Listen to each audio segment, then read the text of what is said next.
안녕하세요. 위켄드 코드입니다. 여러분은 이 영상으로 정보 처리 기사 실기를 위한 자바 언어 문법을 모두 배울 겁니다. 영상은 총 3개로 제작될 예정이고요. 오늘은 자료형 변수 출력 연산자에 대해서 배우도록 하겠습니다. 본격적으로 시작하기 전에 여러분은 이 영상을 보는 이유가 무엇인가요? 지금 보여드리는 것은 정보 처리 기사 실기에 나온 실제 자바 문제 코드입니다. 굉장히 길고 복잡해 보이긴 하지만 배우고 나면은 크게 어렵지 않습니다. 우리는요, 자바 언어를 배우는 이유가 자바 개발자가 되려는 것이 아닙니다. 정보 처리 기사 실기를 합격하기 위해서죠. 그러면 목표를 정확히 인식하고 공부해야 됩니다. 원래 자바라는 언어를 배우려면요, 엄청나게 많은 양의 언어양을 공부해야 됩니다. 제가 가지고 있는 자바 책 하나만 보더라도 목차만 19개 페이지가 있습니다.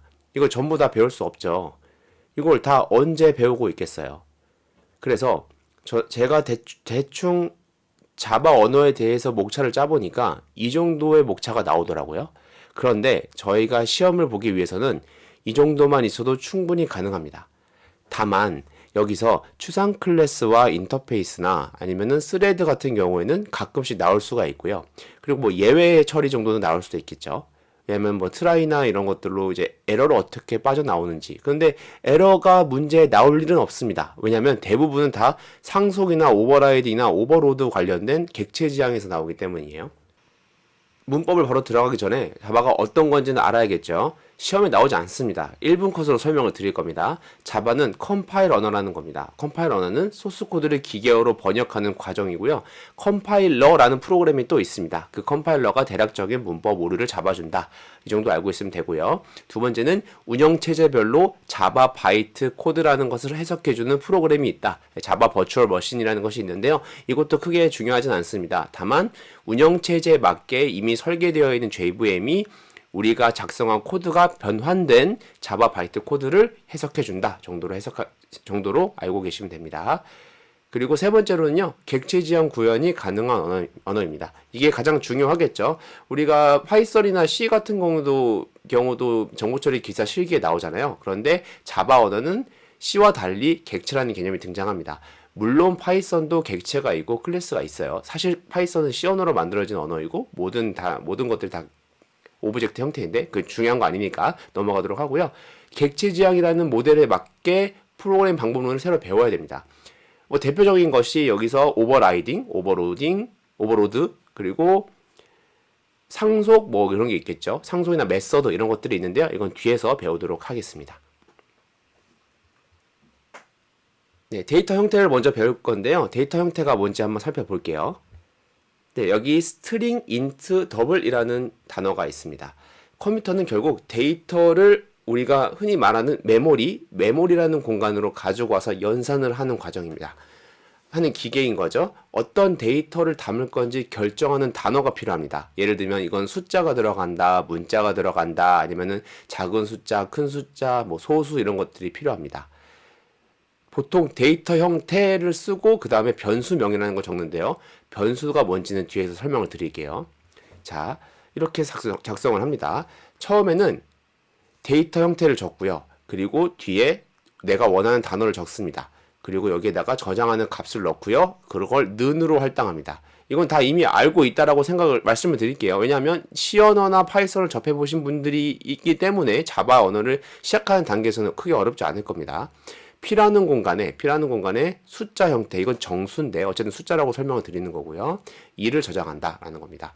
int n은 n이라는 변수명을 제가 작성한 거고 n이라는 공간에 3을 저장한다. 네, 더블 아직 우리가 안 배웠어요. 대략적으로 설명을 드리는 겁니다. 뒤에서 다 배울 거니까 걱정하지 마세요. 더블이라는 데이터 형태가 있고요. t라는 변수명으로 만들 거고 여기에다가 이제 뭐 n 여기 위에서 받은 거 이렇게 n이라는 제곱근을 실수 공간에 저장한다 라는 겁니다. 모르셔도 됩니다. 지금 그냥 한번 보여드리는 거예요. 이런 게 있다는 것을. 네, 해당 알파벳에 저 값이 들어간다라고 저장된다고 외우면 된다라는 거죠. 2가 여기 P로 들어가고요. 3이 N으로 들어가고 N의 제곱근이 T로 들어간다라고 알고 계시면 됩니다. 네, 이거는 그냥 넘어갈게요. 이런 게 있다는 거예요. 자, 본격적으로 데이터 형태 종류를 배워보도록 하겠습니다. 여기서부터 이제 슬슬 암기를 하셔야죠. 네, 크게 세 가지가 있습니다. 세 가지가 있는데 이걸 전부 다 외울 필요는 당연히 없겠죠. 첫 번째로 범위 크게 모르셔도 됩니다. 뭐 이거 나오지 않아요. 그리고 여기 있는 범위도 뭐 알 필요 없습니다. 근데 그냥 제가 적어놓은 이유는 그냥 한번 보여드리는 게 좋을 것 같다라는 생각으로 만든 거고요. 숫자 정수형이 되게 중요합니다. 이게 정수형이에요, 정수형. 바이트가 있고 쇼트가 있고 인트, 롱이 있는데 시험에서는 인트만 나온다고 보시면 됩니다. 롱이 나올 수도 있어요. 나올 수도 있는데 인트가 주로 나온다라는 거고 인트는 정수형이다라는 걸 잘 알고 계셔야 되고요. 그리고 숫자가 똑같이 있는데 실수라는 거는 허수 실수할 때 그 실수입니다. 실수, 우리가 예전에 R이라고 적었던 거예요. 이게 플로트가 있고 더블형이 있는데 이거 크게 외우지 않아도 되고요. 다만 숫자, 문자가 아닌 숫자 중에서 소수점이 들어가는 거는 플로트나 더블로 사용한다는 겁니다. 네, 이렇게만 알고 계시면 됩니다. 그리고 문자형은 차 캐릭터라고 부르는 건데 차라고 읽을게요. 저는 차 형태, 캐릭터 형태, 그리고 스트링 형태가 있는데 스트링은 뭐 엄밀히 말하면 문자형이라고 보는 게 맞는데 데이터 형태라고 보기는 좀 그렇고 어쨌든 이건 나중에 객체라는 개념을 배울 때 다시 배울 거니까요. 그래서 두 가지 키워드를 종종 많이 쓴다는 거고요. 캐릭터형을 쓸 때는 작은 따옴표로 이렇게 하나를 감싸는 경우가 많고 이렇게 표기를 해야 됩니다. 그리고 스트링은 큰 따옴표를 감싸야 된다는 것을 알아주시면 됩니다. 근데 이거 세 개는 꼭 알아두셔야 돼요. 범위는 외우실 필요 없습니다. 범위 외우실 필요 없어요. 네, 넘어가도록 하겠습니다. 숫자와 문자도 아닌 것들이라고 되어 있는데요. 네, 참거짓을 가지는 자료형이 있습니다. 네, 불린이라고 읽는 건데요. 불린이라고 읽는 분도 있고 불리언이라고 읽는 것도 있고 불이라고 읽는 분도 있어요. 저희 발음을 어떻게 하는지 중요하지 않죠. 크게는 이렇고 크게 아실 필요 없고요. 참과 거짓을 갖습니다. 참과 거짓을 갖는데 true와 false 대문자가 아닙니다. 네, 이거 굉장히 중요해요. 뭐 파이썬이든 뭐 C 언어든 이런 게 어떤 게 true 값이고 false 값인지 되게 중요합니다. C 언어는 1이랑 0에 따라서 false 값이나 true 값이 바뀌어지는 경우가 있었어요. 하지만 자바에서는 그럴 수 없습니다. 정수 값을 형변화할 수 없습니다. 여기에다가 0이나 1을 넣으면은 오류가 생겨요. 네. 변수와 출력을 조금 더 깊게 들어가 보도록 하겠습니다. 네, 실제 앞에서 보여드렸던 코드 하나를 가져왔습니다. 여기에서는 우리가 변수로 볼 수 있는 게 특별히 없어요. 왜냐하면 자, 조금 어려워지는데 갑자기 여기 데이터 형태가 있는데요. 뒤에 할당하는 게 없습니다. 그러니까 는이 없죠. 는이 없고 다 무슨 이상한 형태로 되어 있어요. 우리가 배운 꼴이 아니라는 거예요. 그러면 여기에 우리가 배운 꼴이 있습니다. 앞에 어떤 데이터 형태가 있고 우리가 원하는 문장이 있고 뒤에 값을 뭔가 넣는 것 같은 게 있죠. 그리고 여기서 이거 처음 보는 것 같은데 한번 보도록 하죠. 네, 이렇게 표기를 하고요. 변수는 제가 앞에서 데이터를 담을 때 쓰는 단어라고 말씀드렸어요. 단어는 내가 원하는 대로 만들 수 있는 겁니다. 이름이 변수라고 불러요. 왜 변수라고 부르면 이 값이 변할 수 있기 때문입니다. 뒤에 예시를 다시 보여드릴 거니까 걱정하지 마시고요. 이 기출문제에는 저희가 배운 자료형이 없습니다. 보시면은 인트는 있죠. 인트는 있는데 여기에 요게 앞에 인트도 아니고 스트링도 아니고 차도 아니죠. 처음 배운 거잖아요. 우리가 배운 자료형이 없어요. 여기는 이거 없는 거예요. 왜 패런트란 형태를 배우지 않았으니까요. 그런데 그럼에도 불구하고 우리가 이해를 강제로 해야 된다고 한다면 어떻게 이해를 해야 된다? 패런트라는 데이터 형태에 obj라는 단어를 만들어서 거기에다 new child라는 값을 넣는다 정도까지만 이해하면 된다는 거예요. 그래서 자료형에 어떤 값을 어디로 넣는지를 알고 바로 파악하는 게 중요하다라는 거고요.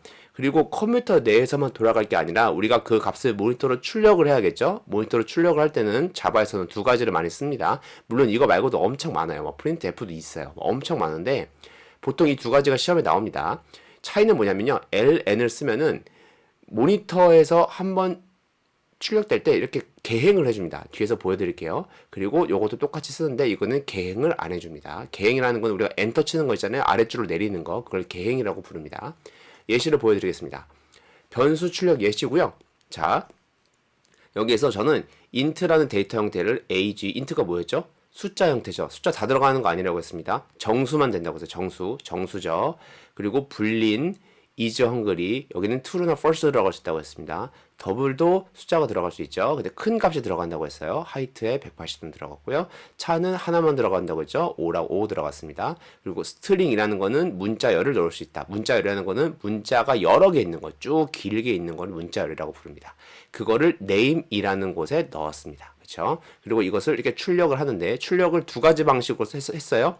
ln이 들어간 게 있고 ln이 없는 걸로 지금 했습니다. 한번 작동하는 거 볼게요. 여기 20이 찍혔죠. 20은 요거죠. 요게 찍힌 거예요. 이렇게 is hungry도 똑같이 false가 찍혔습니다. height도 똑같이 183이 찍혔는데 여기서 보세요. 183까지 찍혔어요. 찍혔는데 이 뒤에 5랑 다 붙어서 나오죠. 문자가. 그 이유는 ln으로 안 찍으면은 이게 그대로 다 붙여서 나온다는 겁니다. 이거 시험에서 되게 중요해요. 시험지에서 이거냐 따라서 작성을 답안지 작성하실 때 개행을 해서 쓰느냐 안 쓰느냐에 따라서 점수가 다르게 나옵니다. 그 문제 틀리게 처리될 수도 있어요. 그래서 주의하셔야 됩니다.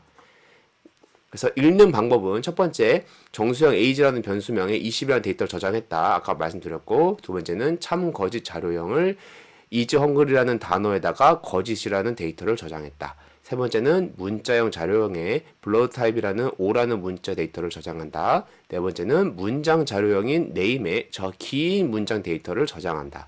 다섯 번째는 이런 것들을 출력해라라는 5줄이었습니다. 자, system.out.println은 아래로 한 칸 내려준다. 네, 라인을 내려준다 이렇게 외우시면 될 것 같고요. system.out.print는 줄을 안 바꿔줍니다. 출력을 하는데 변수 선언과 재활용 한번 보겠습니다. 변수는 선언이라는 탄생 과정이 있고요. 할당이라는 데이터를 넣는 과정이 있었어요. 자, 보세요. 앞에서 봤던 거 있죠? 요게 선언입니다. 선언. int라는 int 형태의 age를 선언했어요. 그리고 20이라는 값을 넣었습니다. 이걸 말씀드리는 거예요. 그래서 다시 한번 앞으로 가보면은 자, 앞으로 다시 가볼게요. 할당이라는 데이터 넣는 과정이 있었습니다. 그리고 이렇게 있었죠. 자, 여기서 똑같이 이렇게 해볼게요. 이렇게 넣고 32를 넣었습니다. 그리고 int 넘버 1을 넣고 여기다 넘버를 이렇게 넣었어요. 최종값은 어떻게 되나요?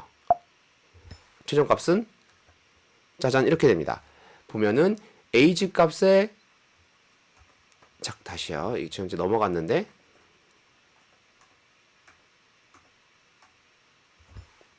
최종값은 이렇게 되죠. age 값이 31이었다가 여기서 출력이 되죠. 31이었다가 31을 다시 바꿉니다. 이래서 변수라는 거예요. 숫자의 값이 변할 수 있잖아요. 다시 할당할 수 있습니다. 그걸 32가 출력이 되겠죠. 그리고 넘버의 값은 1이었는데 여기서 1에서 3을 더해서 다시 자기 자신한테 넣었습니다. 그래서 4가 될 수 있다는 겁니다. 이래서 변수라는 것은 값이 바뀔 수 있다. 네, 이렇게 알고 계시면 됩니다. 네, 방금 배운 거에 대한 디테일을 좀 잡아보도록 하겠습니다. 다음 코드의 결과는 무엇일까요? 다음 코드의 결과 한번 볼까요? 한번 생각을 해보세요. 그리고 정답은 오류입니다. 왜 오류일까요? 왜냐하면 여기 이미 탄생을 시켰거든요. int하고 age하고 31을 생성시켰잖아요. 그런데 다시 int의 같은 단어를 선언했습니다. 이러면 안 됩니다. 이러면 안 되고 여기서 int를 쓰지 말고 그냥 age를 적어서 값을 넣었어야 돼요. 네. 바로 2023년 마지막 시험에 이런 게 나왔거든요. 몇 번째 줄에서 어떤 오류가 나느냐, 몇 번째 줄에서 오류가 나느냐라는 실제로 실기에서 시험 문제가 나왔어요. 그러니까 이런 경우도 있다는 것을 잘 알아둬야 됩니다. 그리고 하나 더. 다음 코드의 결과는 어떻게 될까요? 자, 지금 int 형태에다가 소수를 넣었습니다. 어떻게 될까요? 당연히 오류가 나오겠죠. 왜냐하면 이거는 정수를 넣는 겁니다. 자동으로 정수를 변하지 않아요. 그런데 하나만 더 볼게요. 우리가 이거 배우지 않았는데 퀴즈 형태로 내볼게요. int 똑같아요. 값이 이거 두 개 똑같아요. 똑같은데 여기에다가 숫자를 넣고 소수점을 넣고 여기 앞에다가 이렇게 정수형으로 감싸줬어요. 가로 형태로. 이런 경우에는 요게 이렇게 들어가면서 형태로 바뀝니다. 어떻게 바뀌냐면 뒤에 있는 소수점을 다 잘라버려요. 네, 그래서 여기에 이 정답은 3으로 나온다. 네, 요거는 그냥 간단하게만 말씀드릴게요. 이걸로 뭐 크게 여러 가지 다 보여드릴 필요 없습니다. 시험에 저렇게 나오지도 않고요. 네, 그래서 지금까지 우리가 한 게 네, 이렇게 3개 끝낸 거예요.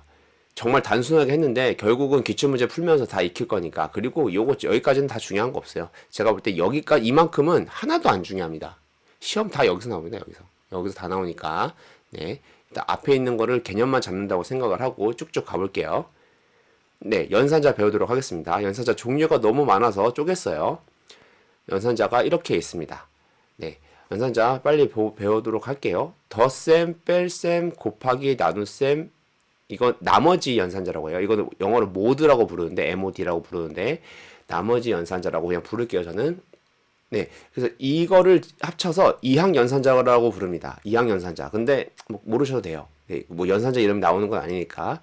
그리고 오른쪽에 한번 보겠습니다. 모양이 플러스 그리고 는을 넣었어요. 는은 앞과 뒤에 데이터를 더한 값을 앞에 변수명에 다시 넣는다는 뜻입니다.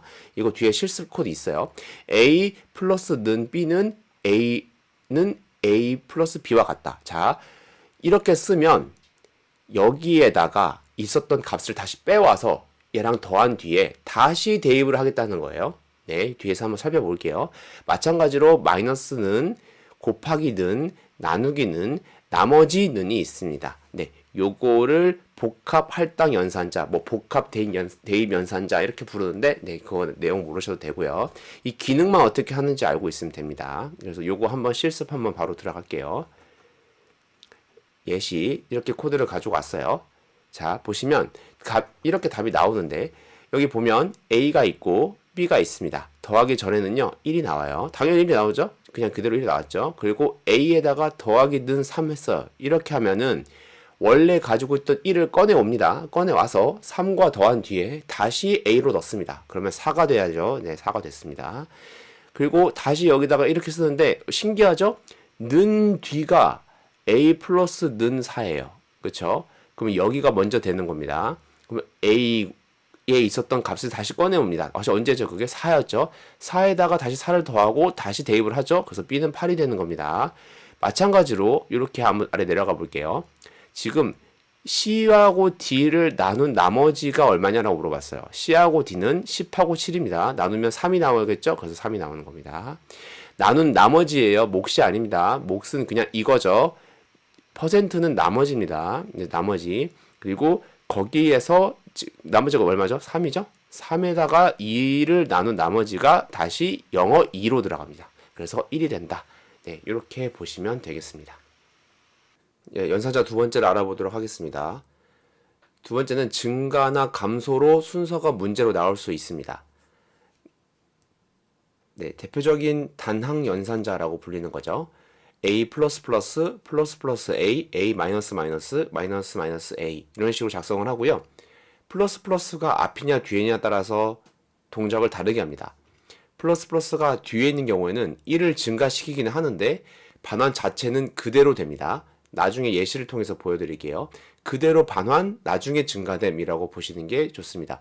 보통 요거로 많이 시험에서 낚시를 많이 합니다. 뒤에 있을 경우에는 요 값 자체가 처음에 들어가고 그 다음에 플러스 플러스 1이 되는 거예요. 그리고 플러스 플러스 A가 됐을 때는 이것을 먼저 1을 증가시킵니다. 1을 증가시키고 반환이 되고 그리고 식이 넘어가도록 하죠. 이렇게 두 개가 다릅니다. 요건 예시를 통해서 보고요. 마이너스도 마찬가지입니다. 먼저 마이너스를 시키느냐 아니면은 먼저 반환을 하고 마이너스를 시키느냐의 차이입니다. 이것을 단항 연산자라고 부르는데 뭐 항이 하나다여서 단항이라고 부르는데 뭐 그게 크게 중요하지는 않습니다. 네, 그리고 는는 느낌표는 그리고 부등호 그리고 왼쪽이 작은 부등호 이렇게 많이 나올 수 있죠. 부등호나 는이 두 개일 때는요. 평서문으로 읽는 게 아니라 의문문으로 읽는 습관을 들여야 됩니다. 예를 들어서 이런 거죠. 는는인 경우에는 실제로 이거 두 개가 같은지 물어보는 거거든요. 같게 되면은 불린 값인 true나 false를 반환하게 되어 있습니다. 근데 여기서는 이게 대입한다라고 생각할 수도 있잖아요. 이렇게 생각하지 않도록 아예 이렇게 외워버립시다. A와 B는 같은가? 아니요? 그러면 F가 나오는 거죠. false가 나오는 거죠. 같다라고 하면 true가 나오는 겁니다. 이거 되게 주의하셔야 됩니다. 느낌표는 not이라는 뜻입니다. not, 아니라는 뜻이에요. not이라는 뜻입니다. 그래서 A와 B는 안 같은가, 틀린가, 다른가 같지 않은가라는 거죠. 같지 않은가. 두 개가 다릅니까라고 물어보기 때문에 다르면 true예요. 다르면 true. 그래서 요것도 낚시로 많이 나올 수 있다. 그리고 A가 B보다 큰가. 이거 뭐 단순하죠. A가 B보다 크거나 같은가. 이것도 단순하죠. 그리고 A가 B보다 작은가. A가 B보다 작거나 같은가. 네, 요 두 개 다 C 언어를 해보신 분들은 익숙한 문법일 겁니다. 요거는 비교 연산자라고 부르고요. 값을 넣는 게 아니라 질문형으로 외우라고 말씀드렸습니다. 네, 연산자 예시 한번 봐야겠죠? 예시 이렇게 가지고 왔습니다. 처음에는 first가 들어가 있어요. first에 3이 들어가 있고 그 다음에 3을 플러스 뒤로 했어요. 그리고 여기다가 3을 넣었습니다. 그러면 처음에 여기 값을 넣은 거 요거 값을 넣은 걸 처음에 출력을 했고요. 그 다음에 첫 번째 우리가 값을 증가시킨 것을 first를 두 번째 출력을 해봤습니다. 그럼 값이 어떻게 나올까요? 한번 보겠습니다. 이렇게 나옵니다. 자, 지금 하나를 늘렸는데도 불구하고 3이 찍혔어요. 그리고 3이 찍혔는데 그 다음에 다시 first를 찍어보니까 4가 됐어요. 이 얘기는 무슨 말이냐면 처음에 3을 4로 바로 증가시키지 않고 먼저 대입을 했다는 거죠. 할당을 먼저 했어요. second라는 정수형 변수에 먼저 할당을 하고 그 다음에 자기 자신을 증가시킨 겁니다. 네, 이렇게 해석을 하는 겁니다. 그러면 하나 더 볼게요. 이렇게 요 경우도 똑같이 요거 답을 한번 먼저 볼게요. 자, 이렇게 답이 아까 나왔죠, 우리. 보면은 first가 3입니다. 그리고 지금 마이너스 했어요. 똑같은 방식으로 이거 답 보지 마시고 이거를 먼저 대입을 했죠. 그럼 여기 왔습니다. 그럼 3을 마이너스는 나중에 하겠구나. 그 마이너스 하기 전에 3을 먼저 대입을 하고 스스로가 줄어들죠. 그러면 여기에는 3이 되고 2가 되는 것이 정답입니다. 이렇게 연산자 계산하시는 거고요. 이게 앞에 있으면은 똑같습니다. 자기 스스로를 먼저 감소시키는 거고 이게 플러스가 앞이면은 먼저 플러스 1이 되고 출력이 되는 겁니다. 네.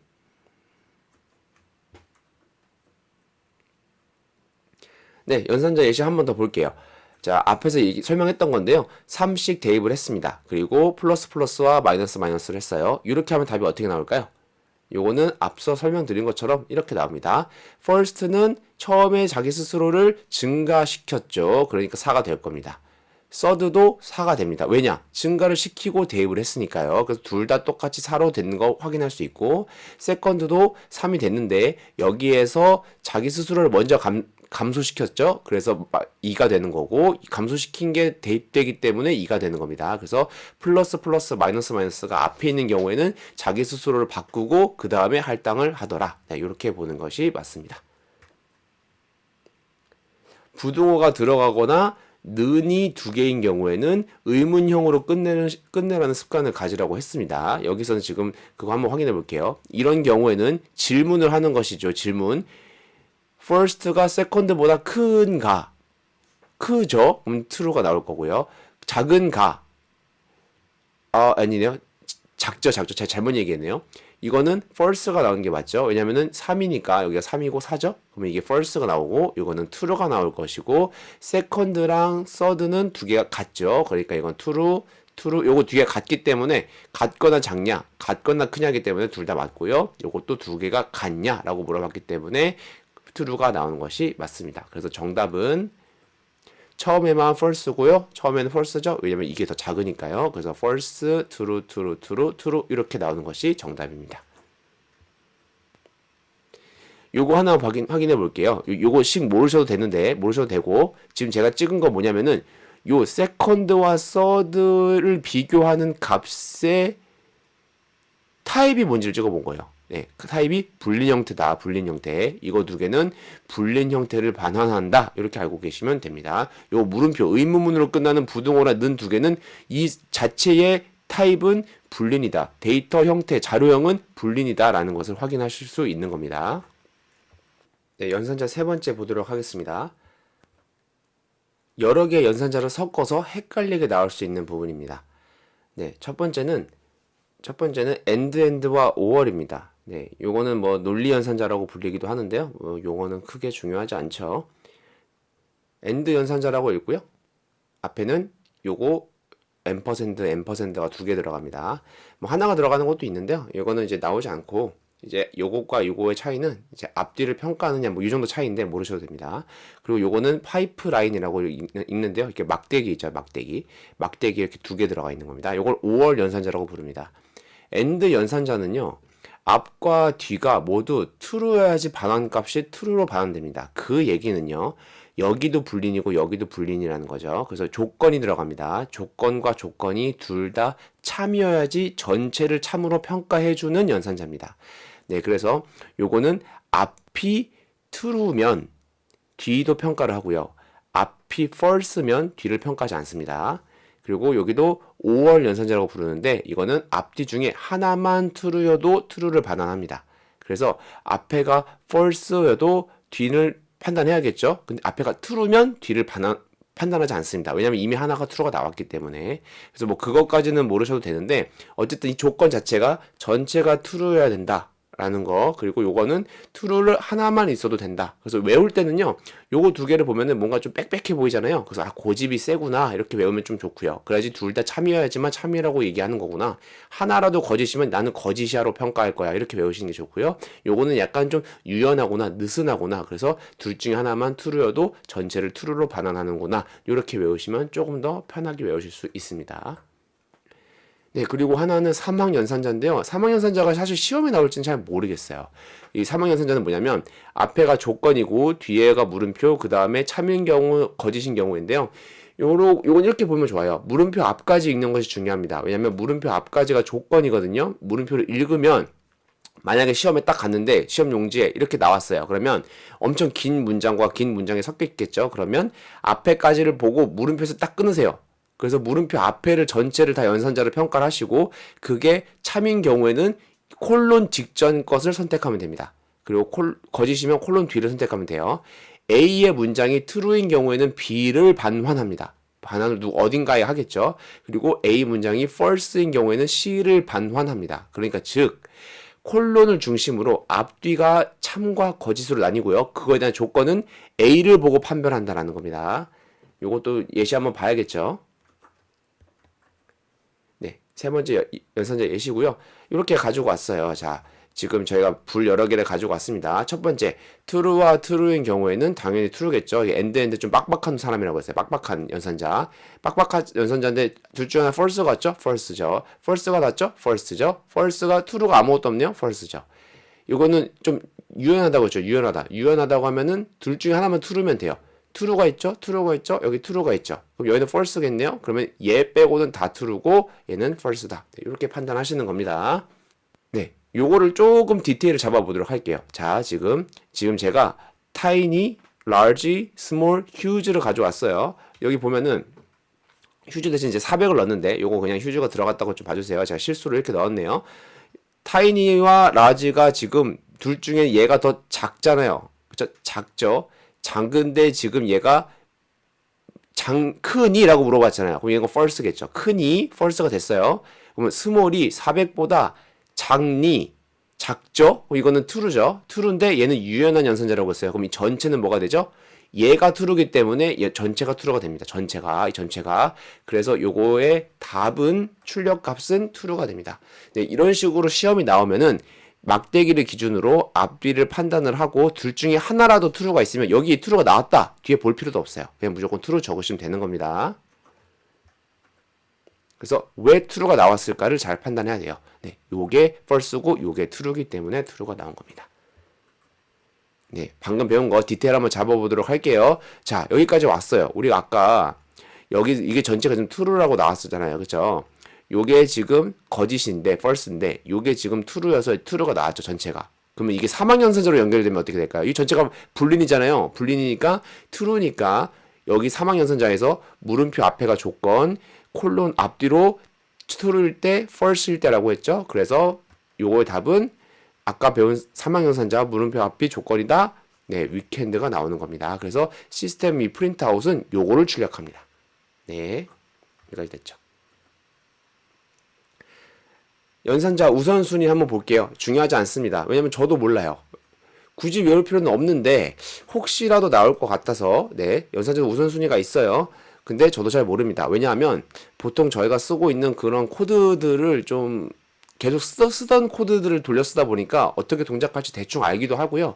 그리고 뭐 쓰다 보면은 이게 먼저 되겠지라는 것도 있고 정 안 되면 괄호를 묶어버려서 실제로 개발할 때는 크게 신경 쓰지 않는데 는은 어쨌든 맨 마지막이겠죠. 맨 마지막에 다 계산하고 대입을 해야 되니까 그 다음에 사망 연산자고요. 요거 봐야 될 거 플러스 앞뒤로 된 거랑 이거 우리가 흔히 말하는 산술 연산 이런 것들이 상당히 위에 있다는 걸 좀 알고 있으면 좋을 것 같아요. 네.